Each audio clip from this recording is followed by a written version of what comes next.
Hi, I'm Stephen. I'm from Real. I'm here today at Prima to make Mick Schumacher's beaded seat in his Formula 3 car.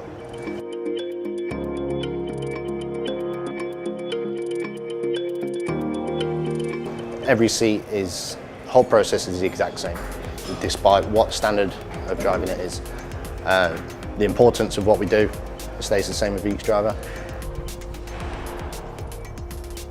If you've got a good seat made for the driver, their feedback is accurate to the engineers. It's the most important part of the car because that's what connects the driver to the car. So to start with making the seat, if a driver has driven the car already and he has another seat, we will put the other seat in so he has a reference and he can feel where he was sat before and the pros and cons of that seat. And then we take that seat out and what we call it is a dry run. So we put the beaded kit in place and we pre-mold that around the driver, and that also lets us see if we've got the right quantity of beads, if we need to put more beads in or take some beads out. And then it lets the driver go through the process again and get familiarised.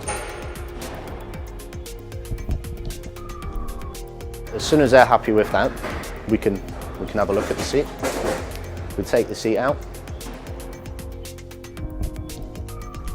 we mix the resin up, and we put a dye in it so we can see that it's spread everywhere. We introduce the resin to the kit, mix it all up, and then start the whole process again. You get more time then when the resin is in to fine-tune the seat and make sure the driver is secure and there's no gaps along the back, the spine, the central, and they have good support, and that they are within the safe limit on the height of the car. So we get the drivers sat to the pedals, make sure he's comfortable with that and he's got clearance with the steering. And then what we do is I'll push the beads in and around him. So I'll sort of knead the beads into the areas to get him secure. And then work further up the spine and pushing the beads so it comes right around the back of the rib cage and then up across the rib cage. So he's secured within the car. When we put the kit in, there's obviously lots of air in it. So it is like a big beanbag.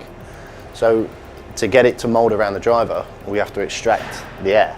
So we have a pump that just pulls the air out, and the more air that comes out, the more compact it will get and more rigid to the driver. When you have the resin in, we have about an hour of getting the driver in and out, making sure they're happy, that they've got a position that they're comfortable with. So then when the driver is out, it's about a 2.5 hour curing time for the seat to go off before I can take it out and then start trimming any excess off and shaping it.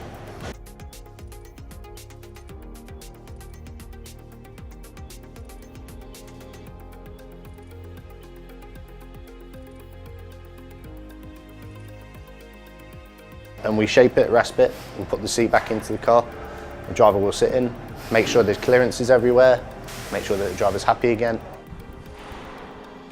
A driver's seat will feel completely different here, static, to when on track. Because when they're on the track, they're going through G-forces. They're going through that many different loads that they don't experience here.